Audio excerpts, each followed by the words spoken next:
तो प्यारे बच्चों, इस वीडियो में हम बात करने वाले हैं डीओई की तरफ से प्रोवाइड किए गए लेटेस्ट सर्कुलर के बारे में, जो कि 15/4/2024 डेट का है। इससे पहले आज का जो पेपर हुआ था कंपार्टमेंट का क्लास 8 का साइंस, क्लास 11 का इकोनॉमिक्स, उसका सॉल्यूशन अपलोड हो चुका है।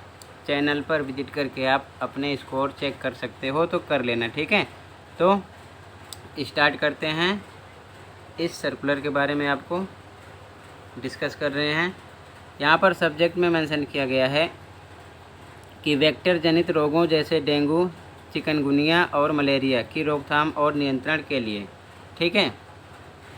यहाँ पर बताया जा रहा है कि दिल्ली में डेंगू, चिकनगुनिया और मलेरिया जैसी वेक्टर जनित बीमारियों का मौसम शुरू हो गया है। ये सभी मच्छर जनित बीमारियाँ हैं और यदि निवारक उपाय नहीं किए गए तो कभी कभी महामारी का रूप ले लेती हैं, ठीक है। किसी भी बीमारी को नियंत्रित करने का सबसे अच्छा तरीका रोकथाम है। डेंगू, चिकनगुनिया और मलेरिया के प्रकोप को नियंत्रित करने और रोकथाम के लिए मच्छरों के प्रजनन को रोकना जरूरी है और छात्रों को इसके बारे में जागरूक किया जाना चाहिए, ठीक है। तो मेन चीज़ समझ लो, यहाँ पर मेंशन किया गया है। इसके लिए मच्छरों के काटने से बचने के लिए पूरी बाजू के कपड़े पहनें और मच्छर भगाने वाली दवाओं का इस्तेमाल करें, ठीक है। और आगे बताया जा रहा है कि मच्छरों के प्रवेश को रोकने के लिए संभव हो तो खिड़कियों पर तार की जाली लगाएं। उसके बाद में बताया गया है यहाँ पर कि डेंगू, मलेरिया एवं चिकनगुनिया की रोकथाम एवं नियंत्रण के संबंध में संदेश असेंबली कक्षाओं के दौरान दी जानी चाहिए, ठीक है। उसके बाद में बताया गया मच्छरों के प्रजनन को रोकने के लिए सभी पानी की टैंकियों और कंटेनरों को अच्छी तरह से ढक्कन से ढकें, ठीक है। उसके बाद में बताया गया है कि सभी ओवरहेड और अन्य पानी की टंकियों, कंटेनरों को ढक्कन से ठीक से ढक कर रखा जाता है और ओवरफ्लो पाइप, एयर वेंट को तार की जाली, कपड़े से ढक दिया जाता है। ढक्कन गायब, टूटे होने की स्थिति में मामले को प्राथमिकता के आधार पर लोक निर्माण विभाग के समक्ष उठाया जा सकता है, ठीक है। उसके बारे में बताया गया है कि सभी कूलरों को सप्ताह में एक बार रगड़कर साफ़ किया जाना चाहिए और पानी भरने से पहले पोंछकर सुखा लेना चाहिए, ठीक है। उसके बाद में बताया गया है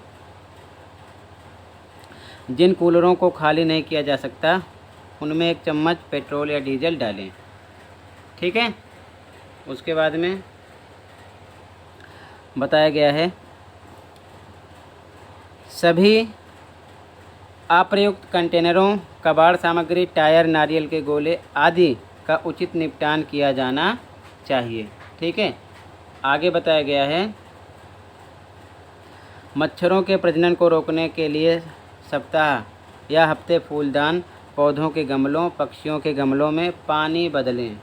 उसके बाद में बताया गया है कि 1 सप्ताह से अधिक समय के लिए घर से बाहर जाने वाले टॉयलेट सीट को ढक कर रखें, ठीक है।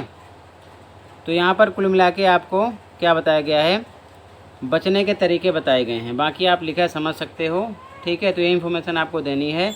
और उसके बाद में सबसे इम्पोर्टेंट यहाँ बताया गया है, और इसके बाद बताया गया कि स्कूलों के प्रमुख सभी छात्रों के साथ जागरूकता निर्देश साझा करने और सूचीबद्ध सुझाई गई गतिविधियों को पूरा करने के लिए कक्षा शिक्षक किसी निर्दिष्ट शिक्षक को भी नियुक्त कर सकते हैं, जैसे पोस्टर बनाना, ठीक है, स्लोगन राइटिंग, और उसके बाद में नुक्कड़ नाटक, पोयम या कविता पाठ जिसको बोलते हो। इस हिसाब से प्रत्येक स्कूलों द्वारा कई गतिविधियां वहां पर प्रस्तुत की जाएंगी, ठीक है। और आगे यहाँ पर बताया गया है कि प्रत्येक स्कूल में एक नोडल अधिकारी नियुक्त किया जाएगा जो वेक्टर जनित रोगों की रोकथाम और नियंत्रण से संबंधित सभी गतिविधियों के लिए जिम्मेदार होगा और निगरानी करेगा, ठीक है। तो यहाँ पर यही सारी चीज़ें आपको बताई गई हैं। मैंने आपको सेपरेट में, सिंपल में, शॉर्ट में समझा दिया, बाकी आप समझ गए होंगे, ठीक है। तो आज की वीडियो में इतना ही था, ये इन्फॉर्मेशन आपको देनी थी, बाकी आपको स्कूल से भी इन्फॉर्म किया जाएगा, ठीक है। मिलते हैं अगली वीडियो में। Thank you for watching and take care.